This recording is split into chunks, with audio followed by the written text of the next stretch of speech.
नमस्कार बच्चों। कल हम लोगों ने अभिज्ञान शाकुंतल पे एक बहुत ही संक्षिप्त चर्चा की और सिर्फ ये बात की कि अभिज्ञान शाकुंतल महत्वपूर्ण है। और अभिज्ञान शाकुंतल महत्वपूर्ण इसलिए है क्योंकि ये इस बात से प्रमाणित होता है कि विश्व के समस्त भाषाओं ने अभिज्ञान शाकुंतल को अपने अपने भाषाओं में अनुवाद करके इसके ज्ञान को पाना चाहा है। तो हम भी इस उपयोगी ज्ञान को हमारे जीवन में उतारेंगे। इसीलिए इसी दृष्टिकोण से अभिज्ञान शाकुंतल को आपके पाठ्यक्रम में निर्धारित किया गया है। तो ये द्वितीय और तृतीय वर्ष दोनों के लिए ये मैं परिचय आपको प्रदान कर रही हूँ।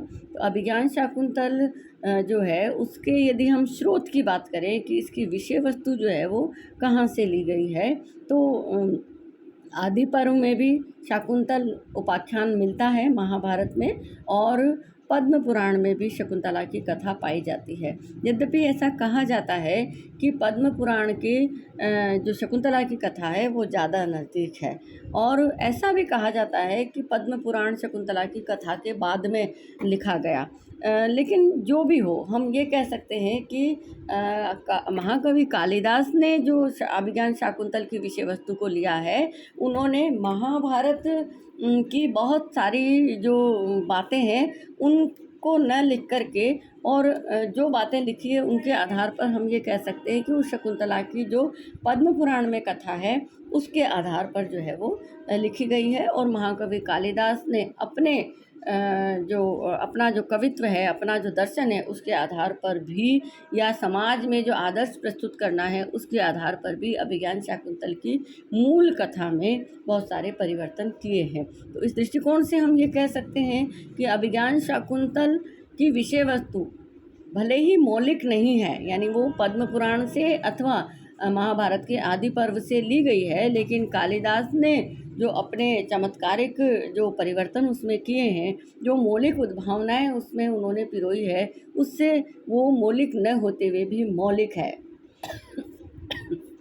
सॉरी, हम कह सकते हैं कि बहुत सारी बातें हैं जो महाभारत में हैं। जैसे महाभारत में दुर्वासा का शाप नहीं है वहाँ पर, और आकाशवाणी होती है तब जो है राजा को ज्ञात होता है कि उन्होंने जो किया है वो ठीक नहीं है, और उन्होंने विवाह किया है, उनको याद दिलाया जाता है, तब वो उसको स्वीकार करते हैं। ऐसा भी कहते हैं कि दुष्यंत ने लज्जा के कारण, समाज के भय के कारण शकुंतला को जानबूझ करके स्वीकार नहीं किया, क्योंकि जब शकुंतला ने ये शर्त रखी वहाँ आश्रम में कि महाभारत के अनुसार कि गंधर्व विवाह में तब कर सकती हूँ जब आप मेरे पुत्र को राजा बनाएं, तो राजा उस बात को उस समय स्वीकार कर लेते हैं, लेकिन बाद में जो है वो शकुंतला को जानबूझ करके भूल जाते हैं। ऐसा महाभारत में है। आकाशवाणी जब होती है तब वो उसको स्वीकार करते हैं। महाभारत की शकुंतला कालिदास की शकुंतला की तरह सलज्ज नहीं है, क्योंकि वहाँ शकुंतला स्वयं ही अपने जन्म का वृतांत आदि अपना परिचय प्रदान करती है, लेकिन कालिदास ने शकुंतला का परिचय उनकी सखियों के माध्यम से करवाया है। दुर्वासा के शाप की उद्भावना जो है वो कालिदास ने की है, और दुर्वासा के शाप के कारण राजा भूल गए हैं, तो राजा के चरित्र को कालिदास ने ऊंचा उठाया है कि शकुंतला को वो जानबूझ करके नहीं भूले हैं। तो दुष्यंत को एक कामुक नायक के रूप में, या एक चरित्र की दृष्टि से निम्न कोटि के नायक की अपेक्षा उन्होंने उनके चरित्र को उदात्त स्वरूप प्रदान किया है दुर्वासा के शाप की उद्भावना से, कि राजा निर्दोष हैं और दुर्वासा के शाप के कारण वो उसको भूल गए हैं। तो और आकाशवाणी के स्थान पर उन्होंने मुद्रिका की उद्भावना की है, जिसपे दुष्यंत का नाम अंकित है, और जो मुद्रिका तीर्थ स्थान पर शकुंतला की उंगली से गिर जाती है और जो मछली के मुख में चली जाती है, और जब मछुआरा उस मछली को काटता है तब उसमें से वो निकलती है, और तब वो राजा का नाम देख करके राजा के पास ले जाते हैं, और राजा जब उसको देखते हैं तब उनको शकुंतला की याद आती है। ये जो प्रसंग है वो कालिदास का मौलिक प्रसंग है, वो उन्होंने उनकी अपनी उद्भावना है। तो इस तरीके से बहुत सारे जो सुधार है सामाजिक परिवर्तन के दृष्टिकोण से, समाज, क्योंकि साहित्य जो होता है समाज का दर्पण होता है, साहित्य में समाज प्रतिबिंबित होता है और समाज में साहित्य प्रतिबिंबित होता है। तो साहित्य से समाज शिक्षा ग्रहण करता है, साहित्य जो आदर्श प्रस्तुत करता है समाज उसको स्वीकार करता है। इसने कालिदास ने अपनी शकुंतला में वो आदर्श प्रस्तुत किए हैं जो अनुकरणीय हैं। तो उन्होंने शकुंतला को सलज्ज बनाया है और दुष्यंत को उदात्त चरित्र वाला बनाया है, और इस दृष्टिकोण से उन्होंने बहुत सारे परिवर्तन उसकी कथा में किए हैं। और अब अभिज्ञान शाकुंतल की कथा की यदि हम बात करें तो अभिज्ञान शाकुंतल की कथा में जो है दुष्यंत और शकुंतला की कथा है, प्रणय कथा है उनकी। दुष्यंत नायक है, शकुंतला नायिका है, जो कि अप्सरा मेनका की पुत्री है। कण्व जो है उनके पालक पिता हैं, जिन्होंने वहाँ उनका पालन किया है। शाकुंतल जो नाम है शकुंतला इसलिए है क्योंकि शकुंत यानी पक्षियों ने उनकी रक्षा की है, और क्योंकि वो ऋषि कन्या थी तो ऋषि ने उसको स्वीकार नहीं किया। अप्सरा मेनका जो आई है उनकी तपस्या भंग करने के लिए, उनके संयोग से शकुंतला उत्पन्न हुई है। तो मेनका छोड़ करके चली जाती है पुनः अपने लोक को, और शकुंत जो है वो यानी कि जो पक्षी है वो उनका पालन करते हैं, इसलिए वो शकुंतला है। और कण्व जो है वो उनके पालक पिता हैं, और ये शकुंतला इस कथा की नायिका है। और दुष्यंत जो राजा हैं वो उसके नायक हैं। तो दुष्यंत और शकुंतला की प्रणय कथा है। कथा के अनुसार यदि हम कहानी के रूप में मैं आपको इसमें सुनाऊं तो कथा के अनुसार राजा दुष्यंत शिकार के लिए निकलते हैं, और एक मृग का पीछा करते करते वो कण्व के आश्रम की सीमा में पहुंच जाते हैं, और वहां पर उनको शिकार से रोका जाता है कि ये आश्रम की सीमा है, इसमें आप शिकार ना करें। तो वो शिकार से विमुख हो जाते हैं और आश्रम में जाकर के ऋषि से भेंट करना चाहते हैं, लेकिन ऋषि कण्व जो है वो यहाँ पर नहीं है, वो सोम तीर्थ गए हुए हैं। शकुंतला के आने वाले भविष्य की उनको क्योंकि वो त्रिकालदर्शी हैं, वो क्रांतदर्शी है, उनको पता है, इसलिए उसके अमंगल का नाश करने के लिए, उसके मंगल के लिए वो तीर्थ यात्रा पर गए हुए हैं। पीछे शकुंतला है, शकुंतला जो वृक्षों में पानी दे रही है, उनको दुष्यंत देखते हैं और उनका मन उसमें आकर्षित होता है।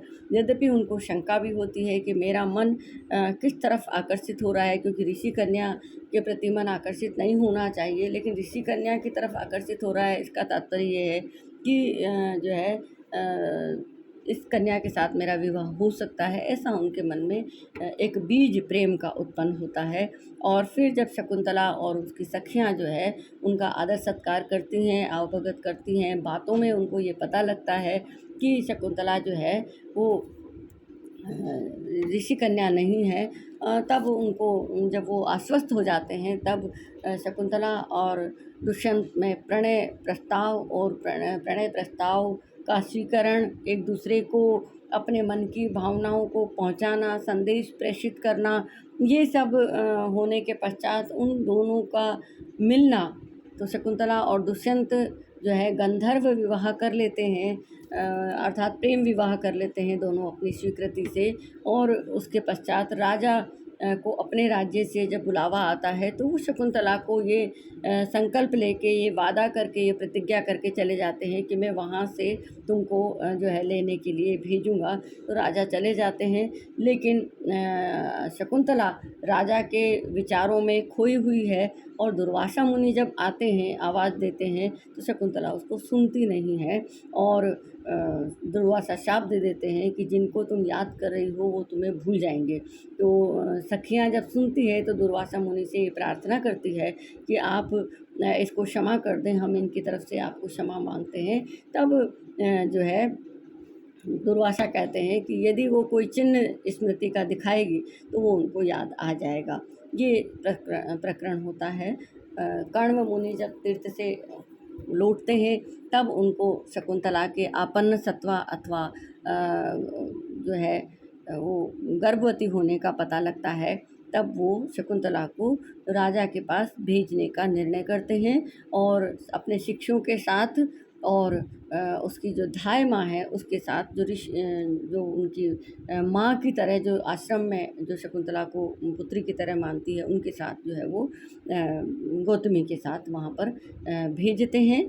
और दुष्यंत वहाँ रास्ते में जो है तीर्थ पर शकुंतला की अंगूठी जो है वो गिर जाती है, उसको पता नहीं लगता। वो वहाँ जाने पर वो बात पता लगती है। जब वो वहाँ पहुँचते हैं और दुष्यंत से मिलते हैं तो दुर्वासा के शाप के कारण दुष्यंत उसको भूल चुके हैं, वो अस्वीकार कर देते हैं। और जब वो अस्वीकार करते थे तो ऋषि जो कण्व के जो शिष्य हैं शार्ंगरव और शारदत्त, वो भी उसको छोड़ देते हैं। वो कहते हैं कि तुमने अपनी स्वयं की उससे पति चयन किया है और अब वो आपको स्वीकार नहीं कर रहे हैं, तो हम भी आपको वापस आश्रम में नहीं ले जाएंगे। ऐसा करके वो शकुंतला को छोड़ देते हैं। लेकिन आसमान से एक दिव्य शक्ति उतरती है और शकुंतला को ले जाती है, जो उसकी शकुंतला की माँ है मेनका, वस्तुतः अप्सरा, वो उनको ले जाती है। और ऋषि कुमार जो है वो पुनः लौट आते हैं। उसके पश्चात जो मछुआरा है उसको वो जो है मछली मिलती है, उसमें अंगूठी दिखती है। अंगूठी को राजा के पास वो ले जाते हैं और जब राजा अंगूठी को देखते हैं, जो अंगूठी राजा ने शकुंतला से विदाई के समय उनको दी थी, तो अंगूठी को देखते ही उनको सारा प्रकरण शकुंतला के साथ हुआ, अपना गंधर्व विवाह, अपनी प्रतिज्ञा, अपना संकल्प सब कुछ याद आ जाता है। लेकिन फिर उनको शकुंतला नहीं मिलती। फिर वो शकुंतला को स्मरण करते हैं, दुखी होते हैं, वेदना में रहते हैं। तो यहाँ उनके वियोग का वर्णन किया गया है। कालिदास की अभिज्ञान शाकुंतल का श्रृंगार रस मुख्य रस है, तो संयोग और वियोग दोनों का यहाँ वर्णन हुआ है। जहाँ गंधर्व विवाह होता है वहाँ संयोग श्रृंगार है, और यहाँ जब अंगूठी के मिलने के पश्चात जब उनको विरह वेदना है, वहाँ वियोग श्रृंगार का वर्णन है। और उसके पश्चात जब राजा देवासुर संग्राम में मदद के लिए जाते हैं, तो वहाँ पर अंतिम जो अंक है 7वां अंक, वहाँ पर जो है वो अपने रथ से जब जाते हैं तो मारीच ऋषि के आश्रम में जब वो वहाँ रुकते हैं, तो रुकने पर वहाँ उनको एक बालक जो शेर का मुख खोल करके उसके दांत गिनने में लगा हुआ है वो दिखता है। और देख करके उनको बहुत आश्चर्य होता है। बहुत सारी बातों से उनको शकुंतला की वहाँ स्मृति आती है। जब शकुंतला की सखियाँ वहाँ पर उनकी जो तपस्वी जो कन्याएं हैं वहाँ पर, वो जब कहती है शकुंतलावण्यम पक्षे, तब बच्चा शकुंतला अपनी माँ को याद करता है। तब राजा को एक आशा की किरण उनके हृदय में जागृत होती है कि क्या शकुंतला है यहाँ पर। तो और अंततोगत्वा वहाँ पर शकुंतला जो है वो उनको दिखाई देती है और उन दोनों का वहाँ पर मिलन होता है। वो दोनों मिलते हैं, एक दूसरे को स्वीकार करते हैं। और वो जो पुत्र है जो सर्वदमन है, क्योंकि वो सभी प्राणियों पर अपना आधिपत्य रखता है, इसलिए उसका नाम सर्वदमन रखा गया है, वो भरत है। और उन्हीं के नाम पर आगे जा कर के जो भारत इस देश का नाम है, ऐसा प्रचलित है कि उनके नाम पर ये देश का नाम भारत रखा गया है। तो इस तरीके से वो कथा वहाँ समाप्त होती है। तो ये तो सिर्फ कथा है। इस कथा के साथ हम अगले जो व्याख्यान होंगे, जो पीपीटी की जो स्लाइड्स है, उनमें जो कालिदास के अभिज्ञान शाकुंतल का जो वस्तु वैचित्र्य और उनका जो भाव वैचित्र्य है, काव्य वैशिष्ट्य है, उसको हम देखेंगे। तो कालिदास के काव्य वैशिष्ट्य की यदि हम बात करें तो कालिदास का काव्य जहाँ भी होगा, प्रकृति चित्रण में कालिदास अद्भुत है, विलक्षण है। और उपमा के बारे में कहा जाता है कि उपमा कालिदासस्य भारवेर अर्थगौरवम दंडिनः पदलालित्यम मागे सन्ति त्रयो गुणाः। तो यहाँ उपमा कालिदास की होती है। अर्थांतरन्यासे कालिदासो विशिष्यते, ऐसा कहा जाता है। तो अर्थांतरन्यास भी कालिदास का विलक्षण है। प्रकृति चित्रण में कालिदास अद्भुत, अनुपम, विलक्षण है। उनके जैसा प्रकृति पर्यावरण दर्शन कहीं नहीं दिखाई देता। वो प्रकृति को सजीव रूप में वर्णन करते हैं, प्रकृति की संवेदनाओं का वर्णन करते हैं, प्रकृति और मनुष्य के भावनाओं के तादात्म्य का, उनके परस्पर जो उनका स्नेह है उसका वर्णन करते हैं। तो प्रकृति के हर्ष का, उसके उल्लास का, उसके विषाद का, उसका सबका वर्णन करते हैं। पशुओं का, पक्षियों का, पादपों का, पेड़ों का, वन देवता का, सबका वर्णन करते हैं। तो संपूर्ण प्रकृति का संपूर्ण जो चक्र है, श्रृंखला चक्र जो है, वो त्रिगुणात्मक पांच भौतिक जड़ जंगम जो है वो पूरी श्रृंखला सजीव है, परमात्म तत्व से जो है वो आविष्ठित है और उनमें सब में चेतना का अंश है। ये मानते हुए कालिदास जो वर्णन करते हैं, उनका अद्भुत वर्ण्य और पूज्य जो है वो संस्तुत्य प्रयास है कालिदास का प्रकृति के प्रति। विलक्षण जो है तत्व हैं, चेतन तत्व जो है उनके प्रति, मानव संवेदनाओं के प्रति, काव्य वैशिष्ट्य के प्रति उनका दृष्टिकोण दर्शनीय है। इनको हम आगे के जो हमारे व्याख्यान होंगे उसमें हम देखेंगे। आज के लिए इतना ही। धन्यवाद।